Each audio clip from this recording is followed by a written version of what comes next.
بالمعروف وتنهون عن المنكر سبحان ربك رب العزة عما يصفون وسلام على المرسلين والحمد لله رب العالمين اللهم صل على سيدنا محمد وعلى آل سيدنا محمد وبارك وسلم اللهم صل على سيدنا محمد وعلى آل سيدنا محمد وبارك وسلم اللهم صل على سيدنا محمد وعلى آل سيدنا محمد وبارك وسلم كنتم خير أمة, and you are the best of the ummahs, أخرجت للناس, raised for the mankind, تأمرون بالمعروف, and you bid that which is fair, وَتَنْهَوْنَ عَنِ الْمُنْكَرِ, and you forbid that which is bad, وَتُؤْمِنُونَ بِاللَّهِ, and you believe in Allah. وَلَوْ آمَنَ أَهْلُ الْكِتَابِ, and if the people of the book had believed, لَكَانَ خَيْرًا لَهُمْ, it would have been better for them. مِنْهُمُ الْمُؤْمِنُونَ, among them there are believers, وَأَكْثَرُهُمُ الْفَاسِقُونَ, while most of them are sinners. So this is the translation of our ayah that we will be doing, and this is a very popular ayah of the Quran, by the way. And a lot of people recite this ayah, that the Muslims, we are the best of the nations. And a lot of people recite this ayah claiming that we are the best. But we should understand, yes, Allah subhanahu wa ta'ala says that we are the best nation raised for mankind.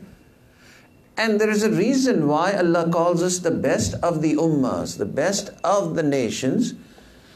And that reason also Allah subhanahu wa ta'ala also presents in this ayah. Allah ta'ala says, تَأْمُرُونَ بِالْمَعْرُوفِ. The reason why you are the best is because you invite people to good. وَتَنْهَوْنَ عَنِ الْمُنْكَرِ, and you prohibit that which is bad. This is the reason why Allah subhanahu wa ta'ala calls us the best of the ummah. Actually, it is a universally accepted virtue. Now, a good person is the one who is beneficial to others. If you are being beneficial for others, then you will be considered as a very good human being. And this is a universally accepted virtue everywhere, in all countries, all civilizations, all religions, all nations. And in Islam also, this is also a universally accepted virtue.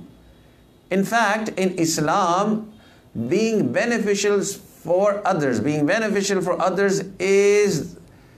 will make you the best of the Muslims. That is why the Prophet ﷺ has said, خَيْرُ النَّاسِ مَنْ يَنْفَعُ النَّاسِ, the best among you is the one who is more beneficial for others.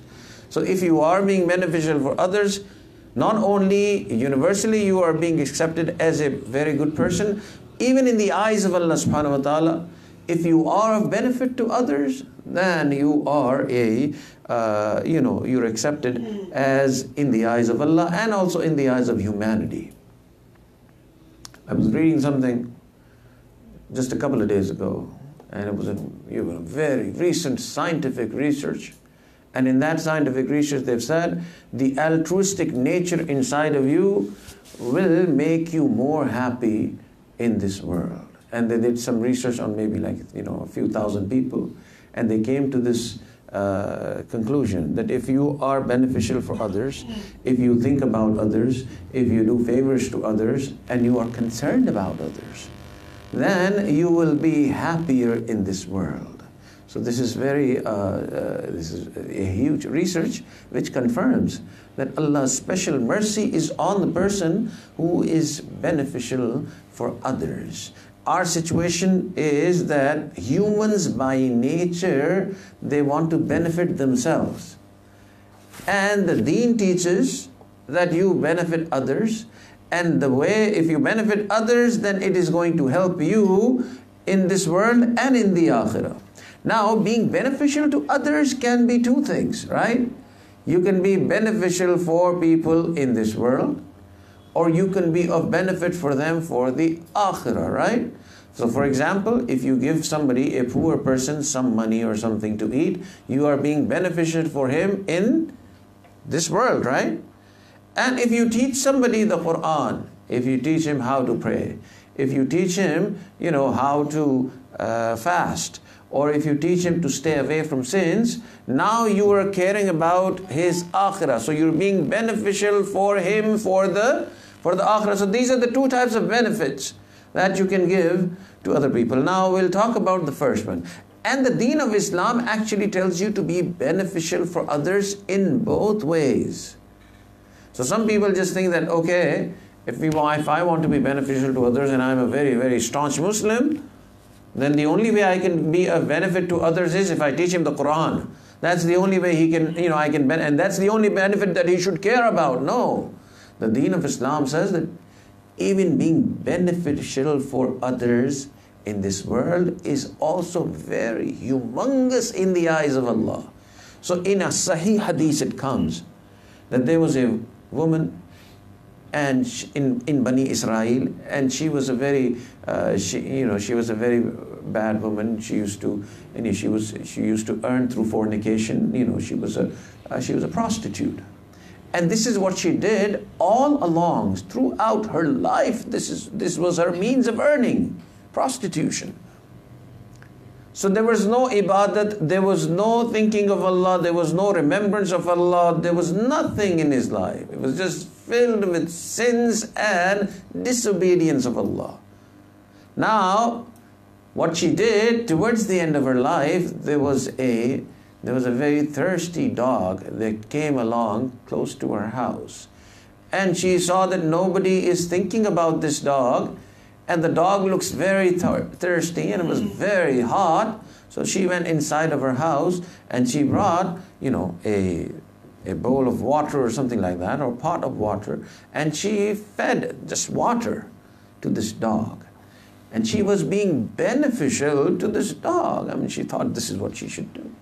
This one act of kindness was so loved by Allah that Allah forgave all the sins that she did throughout her life. So that means being beneficial to others is very huge in the eyes of Allah. Some people just say that, okay, we should be beneficial to our Muslim brothers and sisters. No. If Allah likes it that you are being beneficial to the animals, then we should also be beneficial to non-Muslims as well. So in one time, Sayyidina Abu Bakr Siddiq Raziyallahu Anhu, he decided that he is not going to help some non-Muslim that he used to help at some point. And there were ayahs revealed by Allah that why are you not helping him anymore? I mean, to this effect, there was the meaning of the ayah was such. So we should be, the Muslims should be beneficial for other Muslims, for non-Muslims, for animals, even the environment. People think that Muslims, they don't care about environment. Well, environment is also on the top of the list of Muslims. The Prophet ﷺ, in a hadith it comes about planting trees. The Prophet ﷺ said that if it is the morning of Qiyamah, right, and you have a plant in your hand, you should, before you turn yourself up to Allah, before you give in to Allah, you should plant that tree in the ground. This is how much the importance of environment is. We think that, oh, okay, being beneficial to others is just being beneficial to our Muslim brothers, or maybe non-Muslims. No, we should be beneficial to animals, we should be beneficial to plants, to environment, to everything. A Muslim is a person who's always beneficial to each and every one. That is why we are the best. Otherwise, Allah subhanahu wa ta'ala is calling us the best, the ummah, but if we are not doing these things, then we are not fulfilling what we should be fulfilling. So now there's two types of benefits that we can provide to others. One is the benefit of the world, and the other one is the benefit of the akhirah. So first we'll talk about the benefit of the world. The benefit of the world is you help others by your wealth, by feeding them, by giving them counseling, by sharing their griefs. This is how it is, right? And the Prophet ﷺ said that when you give sadaqah, when you help poor people, the Prophet ﷺ says, I swear upon Allah, when you give sadaqah to others, your wealth does not decrease. And then the Prophet ﷺ also, Allah Ta'ala says in the Quran, that when you spend in the path of Allah to help others, Allah subhanahu wa ta'ala not only your wealth does not reduce, Allah Ta'ala increases. Allah Ta'ala returns you back 10 times more. And in the Quran, Allah Ta'ala says sometimes 100 times, sometimes Allah returned back 700 times, and sometimes even more. So when a person spends on others, then Allah Ta'ala increases his wealth. Why does that happen? Actually, there's a question. This is a very good question people ask. Why would Allah do this? That I spend on others, then Allah spends on me, and Allah Ta'ala gives me more. And the ulama, the scholars have answered this question. The reason why this happens is because when you spend on others, you are actually making an announcement. And that announcement is, when you spend on others, and that announcement is not through your tongue, it is through your action, right? And what do they say? Actions speak louder than words. So now your actions are speaking louder than your words. When you spend on others, what you're telling Allah subhanahu wa ta'ala, that, oh Allah, I have no love for the wealth. That is why you spend on others. So when you tell Allah that I don't love this wealth, I just want to use this wealth. So when this happens, then Allah subhanahu wa ta'ala, when He sees that you don't love wealth, then Allah ta'ala gives you a lot of wealth. So this is how Allah subhanahu wa ta'ala works. When you spend on others, Allah ta'ala gives you more. So in a hadith it comes, there was a person in Bani Israel, and he was a very poor person, and he was in a lot of distress because he would not get anything to eat. And many, many days would pass, and he would not eat. So after 3-4 days, when he would get something to eat, it would be so small that he could not fill himself. So Musa ﷺ passed by his town. So he went to Musa ﷺ for this purpose, that I'm going to ask this Prophet of Allah to make dua for me. So he went to Musa ﷺ and asked him to make dua. He said, oh Prophet of Allah, you make dua for me, and my dua is that you ask Allah to give whatever Allah has decreed for me, whatever sustenance Allah has decreed for me. I just want that Allah gives all of that to me at one go, so that for a few days I can live I can live in a good way, and I can eat properly and all that. Musa ﷺ, he was full of love for humanity. He made dua, oh Allah, give whatever you have decreed for him, give all of his sustenance, at one time. And Allah gave it to him. So Musa ﷺ saw all of the risk that he had, and Musa ﷺ thought that this is going to last him maybe a few months. And after that, obviously, he's going to die. But Musa ﷺ because he was passing through the town, he left and he went to this other place where he had to go. After many years, Musa ﷺ returned back to this town.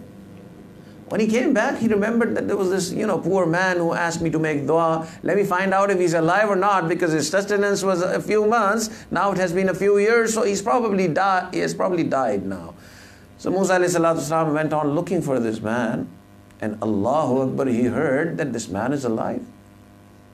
So Musa ﷺ asked people, where does he live? And he went, and when he looked at what this man had become, he was shocked. He had a house which was like a mansion, it was like a palace.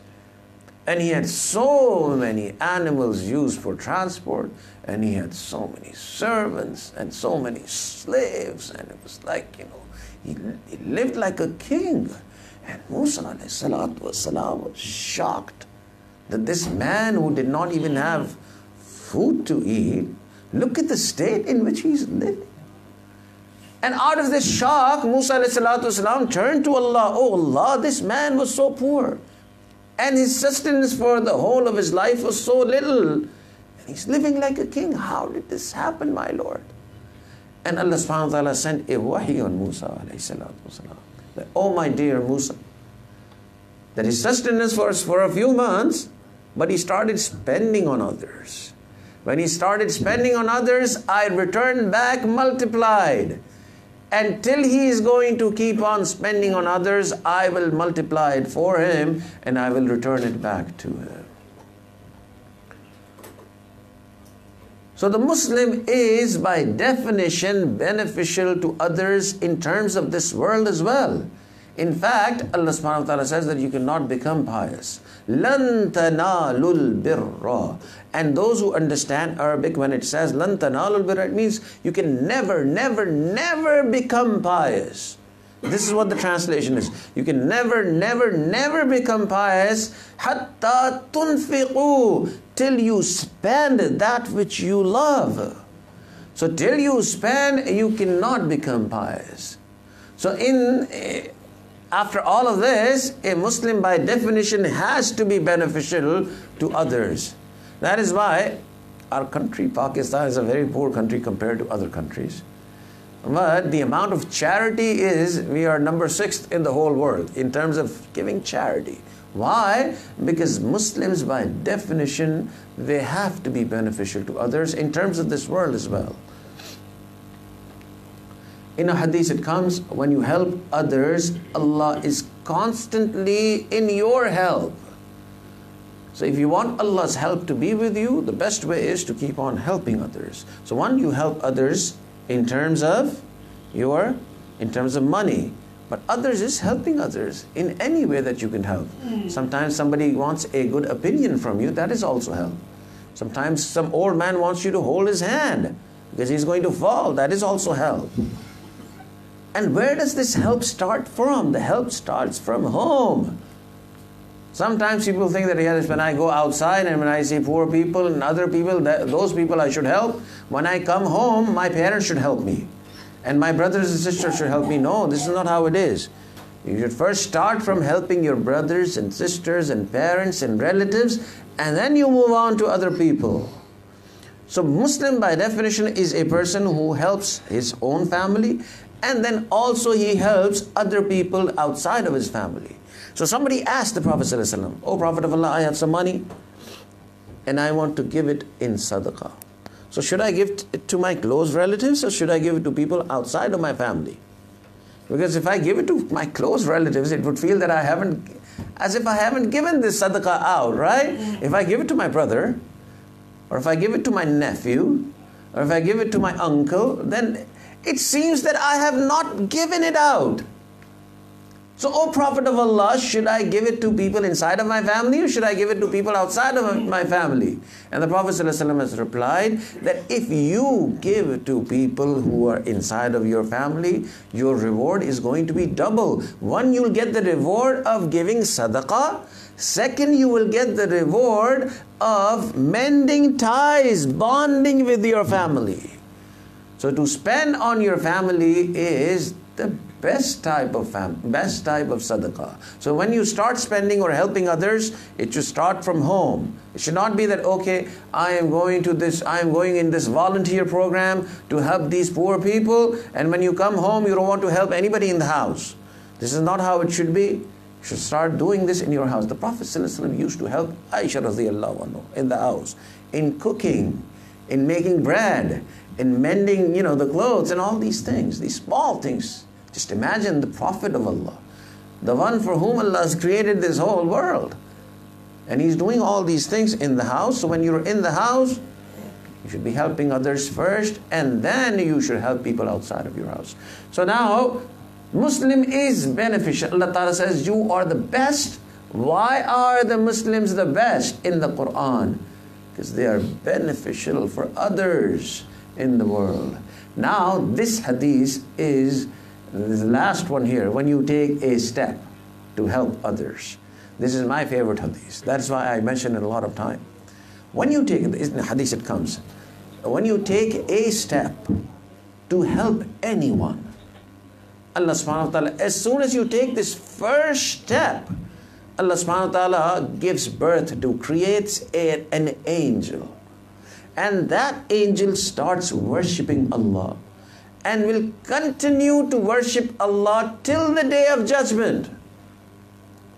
And then on the day of judgment, this man who has taken a step to help others, he will see that all of the worship that this angel has done, the reward for all of this is put in his books of deed. And he will be surprised on that day of judgment. Oh Allah, I haven't done this much ibadah. I haven't done this much worship. And all of this is in my books of deed. And Allah subhanahu wa ta'ala is going to remind him that, oh my servant, on such and such a day, you took a few steps to help your brother, to help other people, and because of that I created an angel who worshipped me, and the reward for taking these few steps to help others is that all of the worship of this angel and the reward for all of it is put into your books of deeds. So this is one of my favorite hadiths, that you just do small things to help others and Allah gives you huge amount of rewards. So this is again, helping others is being beneficial is of two types. One is being beneficial in this world. And if we talk about the Sahaba, sometimes it comes in our mind that they were only beneficial for the Akhirah. No. They were people who were more beneficial for the world. And Usman radiallahu anhu, his example is very beautiful. And what happened was that in Madinatul Munawwara, there was a shortage of water. There was only one well left that had water in it, and that was owned by a Jewish man. And that Jewish person was charging a lot of money. So whoever wanted water from his well had to pay a lot of money. Usman radiallahu anhu, he thought that, he's charging a lot of money for Muslims and non-Muslims. And outside of Medina, there were, Jews, and there were also Christians living at that time. So for Muslims, non-Muslims, for all of them, he was charging a lot of money. So Usman radiallahu anhu was one of the richer Sahaba. So he said, I am going to buy that well. So Usman radiallahu anhu asked him that, I would like to buy this well from you. How much would you charge? The price of the well was an amount. Usman radiallahu anhu offered him that I'm going to pay double the amount and you sell this to me. Now this Jewish person, he said, well, this is a very good price and I should sell it. But he said, no, this price is too low for me. If you could higher the price. And Usman radiallahu anhu said, how much more? He said, if you could make 3 times the price. And Usman radiallahu anhu agreed that, okay, fine, I will give you 3 times the price. And Allahu Akbar, he said, no, I don't think I'm going to sell it to you. And Usman radiallahu anhu said, why? He said, it's very good business for me, I don't want to sell it. So maybe if you give me 4 times the price, then I will sell it to you. When Usman radiallahu anhu said, okay, fine, I will give you 4 times the price of a regular well. And after that he said, well, maybe I'm not making a good decision. So he said, if I'm going to sell you for 4 times the price of a well, I'm not going to sell you all of it, I'm going to sell you half of it. Usman said, okay, what is half of it?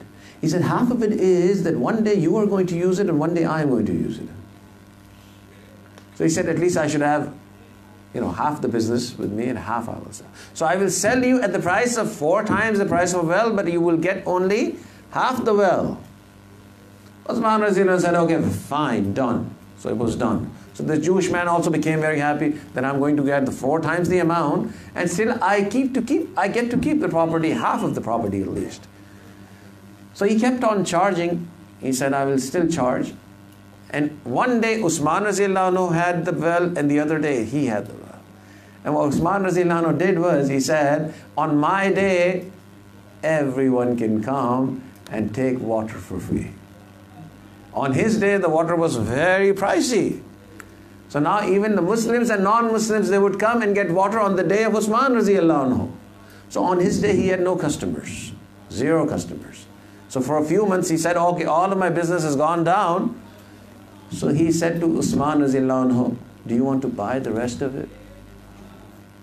And now Usman radiallahu anhu didn't actually need to buy the rest of it. He's already given sadaqah, and he's already helping Muslims, non-Muslims, animals, whoever wants to drink can come. And everybody was satisfied and everybody is getting water for free. But just to help this Jewish man out, he said, okay, fine, I'll buy it from you. I'll buy the rest of it, and it'll be easier for people to get water every day also.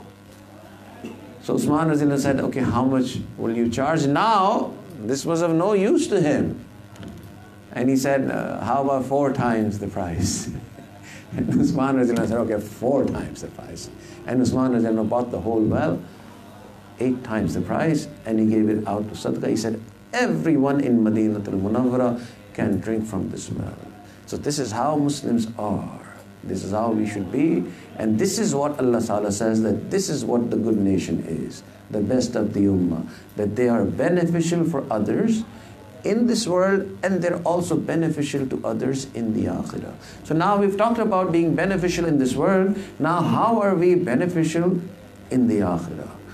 Obviously akhirah means, and the reality is that benefit of the akhirah is much more than the benefit of this world.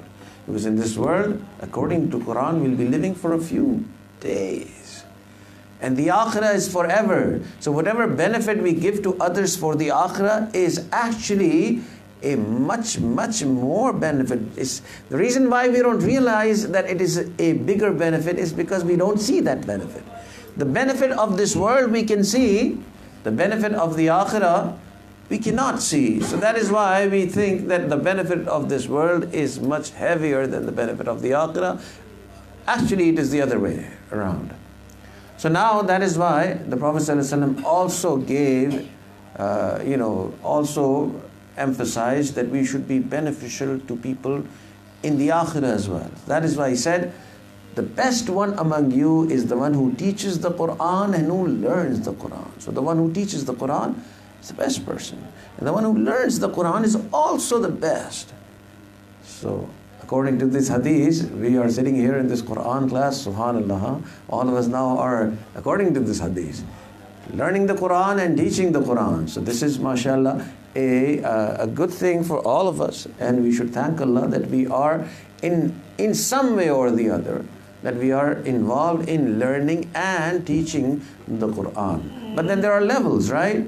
We give 1 hour on Saturday evenings, and there are people sitting who give, 10 hours every day trying to memorize the Quran. So there's a difference, right? So there's levels of learning the Quran as well.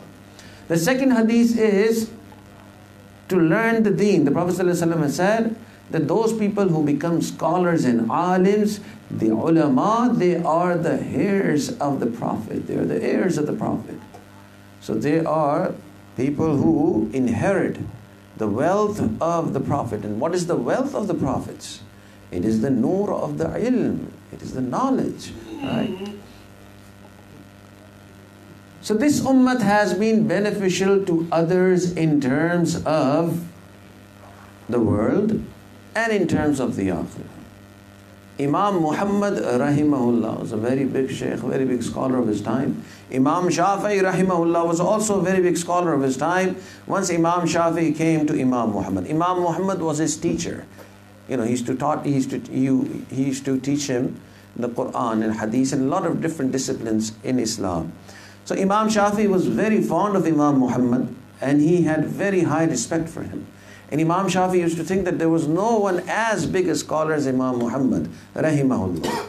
So he came to Imam Muhammad, learn this book from you. It was a book of Islam, and I would like to learn this from you. You are the best teacher. And he was sitting there waiting for the sheikh to give him time. And there were people from this town close by who had also come to meet with Imam Muhammad. And he said that I sat in the company of mashayikh. What did Imam Shafi'i rahimahullah say? That I sat and I learned from the mashayikh, the big scholars, the ahlullah, the people of Allah.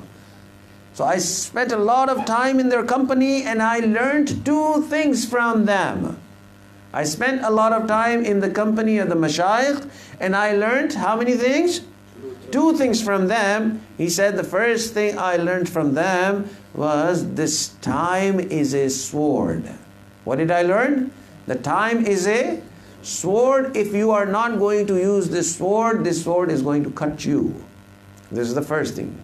So in other words, he's saying that I've learned that do not waste your time. This time is like a sword. Either it is going to cut you, or you can use this sword to cut, for your benefit. The second thing he said, that the second thing I have learned is that if you do not put yourself in good things, then your nafs is going to divert you into bad things. So the way to stay away from bad things is not to keep on thinking that, okay, I should not be doing this, I should not be doing this, I should not be doing this. Instead, he said the way of staying away from sins, from bad things, is to involve yourself in good things. So if you put your nafs into good things, then you will save yourself from the bad things. So he said, I learned these two things from being in the company of the mashayikh. One is that the time is like a sword. If you don't cut with it, it is going to cut you. And the second thing is that if you don't put your nafs into good things, it is going to divert you into bad things. May Allah subhanahu wa ta'ala give us the tawfiq to do amal on this ayah, this beautiful ayah of the Quran.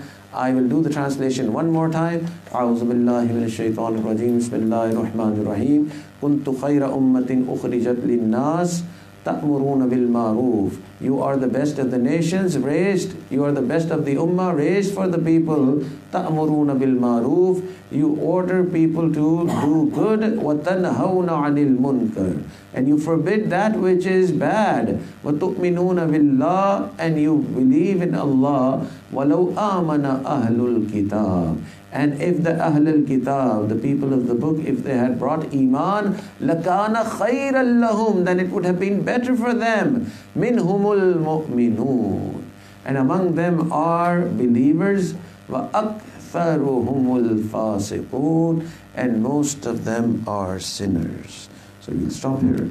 سبحانك اللهم وبحمدك أشهد أن لا إله إلا أنت وأستغفرك وأتوب إليك.